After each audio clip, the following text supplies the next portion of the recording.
Is an emergency fund really needed? The short version of this video is yes. If that's all you want, you can end the video here. The longer version, I'm going to share with you why.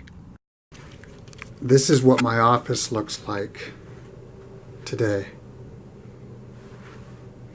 Could you imagine working like this every single day? I'll tell you why it looks like this. This is everything that was in my office. We're having a silent auction as a fundraiser. New, used, a whole bunch of different stuff. So I'm going to relate this to my video.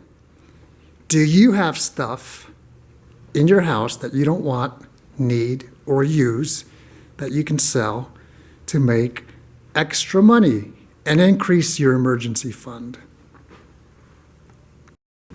The silent auction was a huge success. The amount that we made profit today, because everything was donated, was $1,600. So in 2 weeks we've had 2 fundraisers and we brought in $2,400. We're on the right track. This is for our holiday party at work. This is definitely a financial video when I say, is having an emergency fund necessary? Is it needed?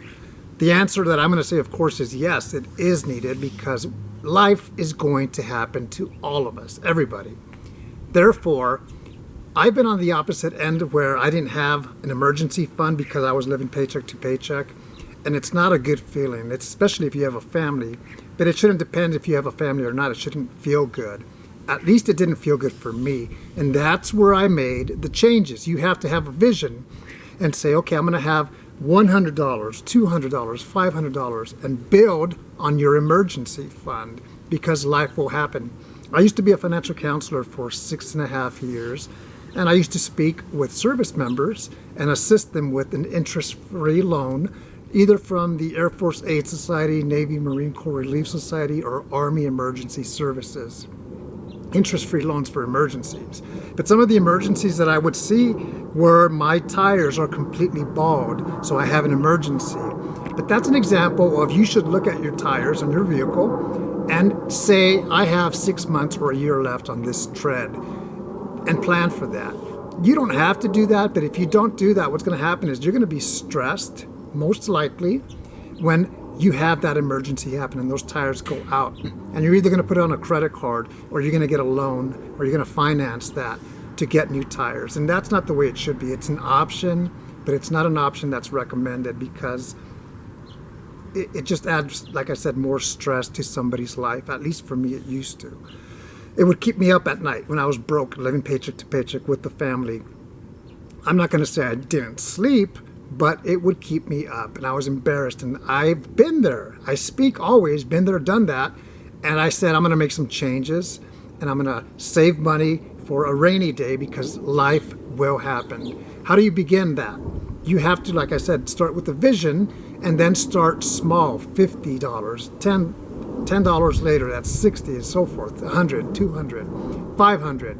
Little by little. If you're married, you have to speak with your spouse and do it as a team. If you're single, it should be even easier, because it's just you. Like I said, life will happen. That could be emergency travel, or if you're in the military, outside of your home, away from your home. Even if you're a civilian, life is going to happen to all of us. You have to have that vision. You have to say, I'm going to make it happen. And you can make it happen. That is the good news, but it's up to you. Some of you watching this are good already. Like, nope, this doesn't apply to me. Understand, this is going to apply to certain individuals. I heard recently, last week, that Americans, I don't remember the percentage, maybe it's 60-70% of Americans spend 104% of their paycheck. So obviously that's overspending. And that's easily done because of debt, of credit cards, of financing this or that. Keep it simple. I had to do it at the age of 24, 25, 26, and I still do it now. And I get to enjoy it now because life, I get to enjoy it because my wife and I have worked very hard to make the changes that we needed to make. So we don't have to really worry about finances. More important than finances is health. That's really what matters the most. But health and finances I've always said are going to be an important part of our lives for the rest of our lives. Health number one, finances number two. I'm going to New York City tomorrow. Mitchell, if you watch this, hopefully we can meet up. I'm going to send you a message with my phone number so we can meet up in Times Square, somewhere over there. And another idea that I have for a financial video sometime next week upon my return is a topic called rags to riches.